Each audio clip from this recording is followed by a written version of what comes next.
Hello students, आज हम culpable homicide पे चर्चा करेंगे।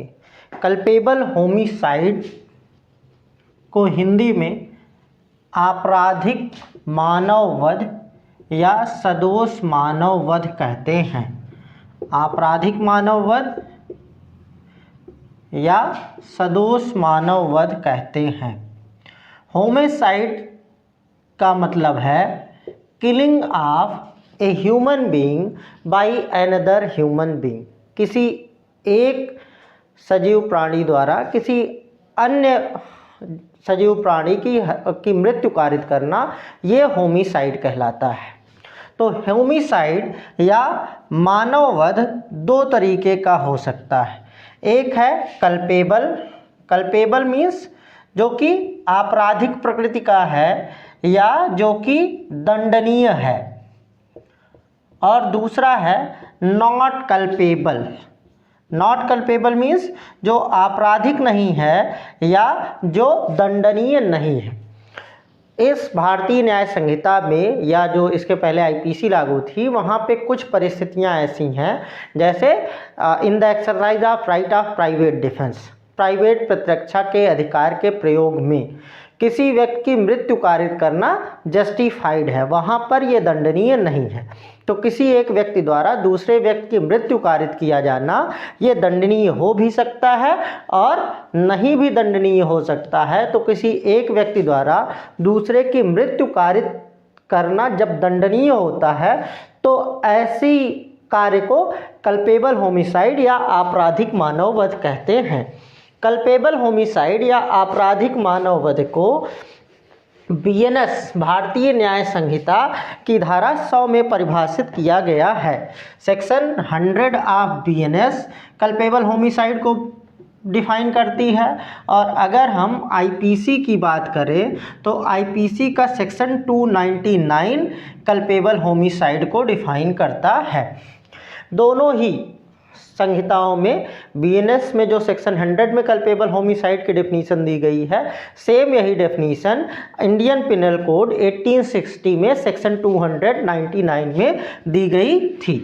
तो बीएनएस का सेक्शन 100 ये कहता है, when whoever causes death by doing an act with the intention of causing death or with the intention of causing such bodily injury as is likely to cause death or with the knowledge that he is likely by such act to cause death commits culpable homicide। भारतीय न्याय संहिता की धारा 100 ये कहती है कि जो कोई मृत्यु कारित करने के आशय से या ऐसी शारीरिक क्षति कारित करने के आशय से जिससे मृत्यु कारित होना संभाव्य हो, या यह ज्ञान रखते हुए कि यह संभाव्य है कि वह उस कार्य से मृत्यु कारित कर दे, कोई कार्य करके मृत्यु कारित करता है, वह आपराधिक मानव वध करता है। तो जैसा कि जब हम एलिमेंट्स ऑफ क्राइम को डिस्कस करते हैं, तो वहाँ क्राइम के एलिमेंट्स में एक एलिमेंट हम पाते हैं एक्टस रियस, एक्टस रियस, और दूसरा पाते हैं मेंस रिया। एक्टस रियस क्या है? फिजिकल एलिमेंट है, और मेंस रिया क्या है? मेंटल एलिमेंट है। तो हर अपराध में एक्टस रियस भी होगा और मेंस रिया भी होगा। तो अगर हम कल्पेबल होमिसाइड की बात करें तो कल्पेबल होमिसाइड में जो एक्टस रियस होता है वो होता है causing of death. Causing of death, मृत्यु का कारित किया जाना, ये कल्पेबल होमिसाइड के केस में एक्टस रियस होता है। मतलब सदोष मानव वध में जो कार्य होता है वो क्या होता है कि किसी मानव की मृत्यु कारित किया जाना। और जो मेंसरिया होता है वो क्या होता है? तो कल्पेबल होमिसाइड में मेंसरिया 3 तरीके का हो सकता है। पहला है intention to cause death. Intention to cause death, मृत्यु कारित करने का आशय। अर्थात अगर कोई व्यक्ति किसी दूसरे व्यक्ति की मृत्यु कारित करने के आशय से कोई कार्य करता है और वह उस कार्य के माध्यम से उस व्यक्ति की मृत्यु कारित कर देता है तो ये क्या है, तो ये कल्पेबल होमिसाइड होता है। अथवा दूसरा मेंस rea का एलिमेंट क्या हो सकता है, intention to cause such bodily injury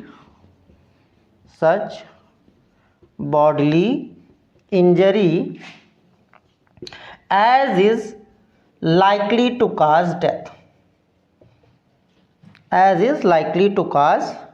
death, ऐसी शारीरिक क्षति कारित करने का आशय जिसका की संभाव्य परिणाम मृत्यु हो। मतलब अगर कोई व्यक्ति किसी दूसरे व्यक्ति को कोई क्षति कारित करना चाहता है और जो क्षति वो कारित करने का आशय रखता है वह क्षति इस प्रकृति की है कि उससे मृत्यु कारित होना संभाव्य है, तो इस स्थिति में भी ये कल्पेबल होमिसाइड माना जाता है।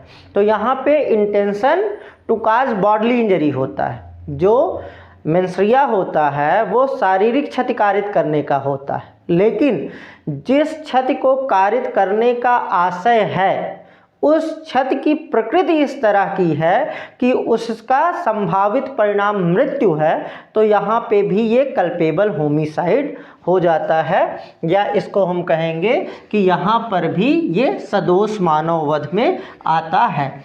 तीसरा मेंस rea का जो एलिमेंट होता है, मतलब या तो पहला होना चाहिए या दूसरा होना चाहिए या तीसरा हो सकता है knowledge that the act is likely to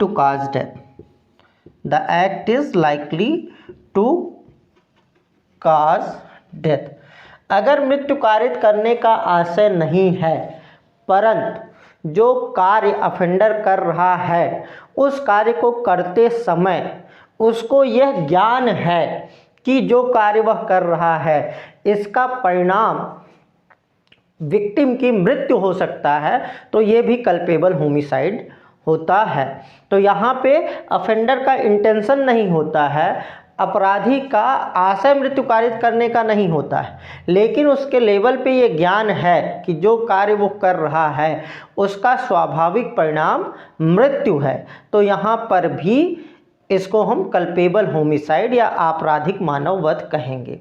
तो आपराधिक मानव वध में एक्टस रियस होता है, किसी व्यक्ति की मृत्यु कारित किया जाना, और मेंस rea तीन तरह का हो सकता है, इन तीनों में से कोई एक हो सकता है। पहला इंटेंशन टू काज डेथ, मृत्यु कारित करने का आशय।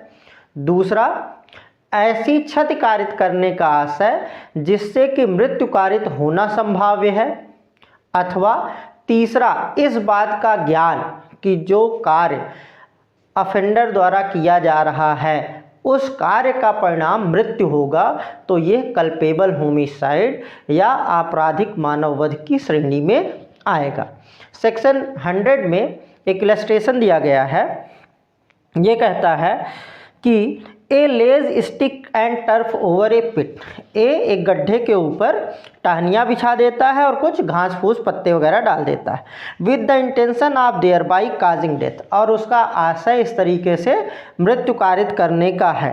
Are with the knowledge that death is likely to be thereby caused, या उसको ये ज्ञान है कि इससे मृत्यु कारित हो सकती है। अब जेड उस रास्ते से जाता है और जेड को ये लगता है कि ये फर्म ग्राउंड है, मतलब उसको ये नहीं पता है कि इसके नीचे गड्ढा है, और वो उस रास्ते से जाता है और उसमें गिर जाता है और उसकी मृत्यु हो जाती है, तो ये क्या होगा, ये कल्पेबल होमिसाइड होगा। दूसरा इलस्ट्रेशन है, इलस्ट्रेशन बी, ये कहता है ए ये जानता है कि झाड़ियों के पीछे जेड है, लेकिन बी इस बात को नहीं जानता है। ए जेड की डेथ काज करने के इरादे से बी को इंड्यूस करता है कि वो झाड़ियों पर फायर कर दे। बी झाड़ियों पर फायर कर देता है और इससे क्या होता है, इससे जेड की डेथ हो जाती है। तो यहाँ पे बी हो सकता है किसी अपराध का दोषी ना हो, क्यों? क्योंकि उसने झाड़ियों पर प्रहार किया है, उसको ये नहीं पता है कि उसके पीछे जेड छिपा हुआ है। लेकिन चूंकि ए के पार्ट पे ये नॉलेज था कि उन झाड़ियों के पीछे बी है, जेड है, तो ऐसी स्थिति में ए का कार्य जो है वो कल्पेबल होमिसाइड में आएगा। तीसरा एक इलस्ट्रेशन है कि ए एक मुर्गे को मारने और उसको चुराने के आशय से उसके ऊपर फायर करता है। अब उस मुर्गे को फायर करने के क्रम में झाड़ियों के पीछे बी है, जिसके बारे में ए को जानकारी नहीं। गोली मुर्गे को नहीं लगती है बल्कि बी को लग जाती है। तो यहाँ पे क्या है, यहाँ पे भले ही ए जो वो कार्य कर रहा है वो अनलॉफुल हो, लेकिन उसके द्वारा किया गया कार्य आपराधिक मानववध में नहीं आएगा। क्यों? क्योंकि बी झाड़ियों के पीछे है, इस बात की उसको कोई जानकारी नहीं थी, इसलिए नॉलेज के लेवल पे मेंस रिया नहीं होगा, और ना ही उसका इस बात का कोई इंटेंशन था कि वो बी की डेथ काज करे या बी को ऐसी क्षति कारित करे जिससे उसकी मृत्यु हो जाए। तो ये कल्पेबल होमिसाइड नहीं होगा। इसके साथ ही साथ सेक्शन 100 बीएनएस में 3 एक्सप्लेनेशंस दिए गए हैं, जिनमें से कि पहला एक्सप्लेनेशन बात करता है एक्सेलरेशन ऑफ डेथ की। एक्सेलरेशन ऑफ डेथ मतलब ऐसा कोई कार्य करना जिससे किसी की मृत्यु को एक्सेलरेट कर दिया जाए, मतलब जिसको 2-4 दिन बाद मरना था वो 2-4 दिन पहले ही मर जाए। मतलब अगर कोई व्यक्ति मरने वाला है लेकिन अभी मरा नहीं है, और कोई व्यक्ति ऐसा कोई कार्य करता है जिससे उसकी मृत्यु जो है वो तीव्र हो जाती है, मतलब जिसको 4 दिन बाद मरना था वो आज ही मर जाता है, तो ये भी कल्पेबल होमिसाइड में आता है। और यहाँ पे अफेंडर ये डिफेंस नहीं ले सकता है कि अगर मैं ये कार्य ना करता तो भी उसकी मृत्यु हो ही जाती, तो ये डिफेंस अलाउड नहीं है। एक्सप्लेनेशन 1 ये कहता है a person who causes bodily injury to another who is labouring under a disorder, disease और bodily infirmity and thereby accelerates the death of that other shall be deemed to have caused his death। मतलब ये हुआ कि अगर कोई व्यक्ति किसी अन्य व्यक्ति को बॉडली इंजरी काज करता है, और जिसको बॉडली इंजरी काज कर रहा है वो किसी डिजीज़ से सफ़र कर रहा है या डिसेबिलिटी से सफ़र कर रहा है या इन्फर्मिटी से सफ़र कर रहा है, किसी रोग से, किसी शिथिलता से ग्रस्त है, और इसके परिणाम स्वरूप वो मर जाता है, मतलब अगर वो स्वस्थ होता तो उसकी मृत्यु ना होती, क्योंकि वो डिसऑर्डर, डिजीज़ या इन्फर्मिटी से सफ़र कर रहा है, इसलिए इंजरी के कारण उसकी डेथ एक्सेलरेट हो गई, मतलब उसकी मृत्यु जल्दी कारित हो गई, उसकी मृत्यु त्वरित हो गई। तो ऐसी स्थिति में इसको भी कल्पेबल होमिसाइड माना जाएगा। यह अफेंडर ये डिफेंस नहीं ले सकता है कि मैंने जो कार्य किया वो सामान्यतः मृत्यु कारित करने के लिए पर्याप्त नहीं था, मृत्यु इसलिए कारित हुई क्योंकि वह व्यक्ति किसी डिसऑर्डर, डिजीज़ या इन्फर्मिटी से सफ़र कर रहा था। दूसरा है कि अगर कोई व्यक्ति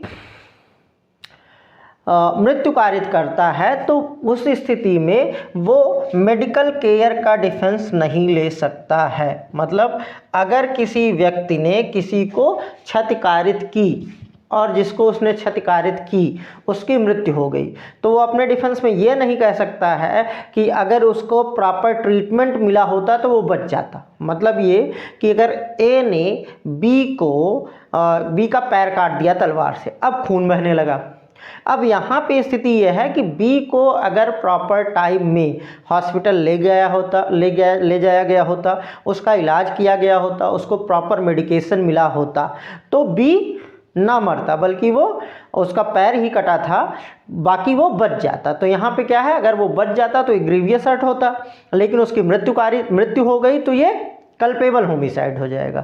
यहाँ पर जो अफेंडर है वो ये नहीं कह सकता है कि मैंने तो केवल तलवार से उसका पैर काटा था, अगर उसको उचित इलाज मिला होता तो उसकी मृत्यु ना होती, ये डिफेंस वो नहीं ले सकता है। तीसरा है causing the death of a child in mother's womb. Culpable homicide के जो है वो causing of death of a human being है, और ए चाइल्ड इन मदर्स वूम जो है वो लिविंग ह्यूमन बीइंग में नहीं आता है। इसलिए किसी भी चाइल्ड की मदर के वुम्ब में डेथ काज करना कल्पेबल होमिसाइड नहीं है।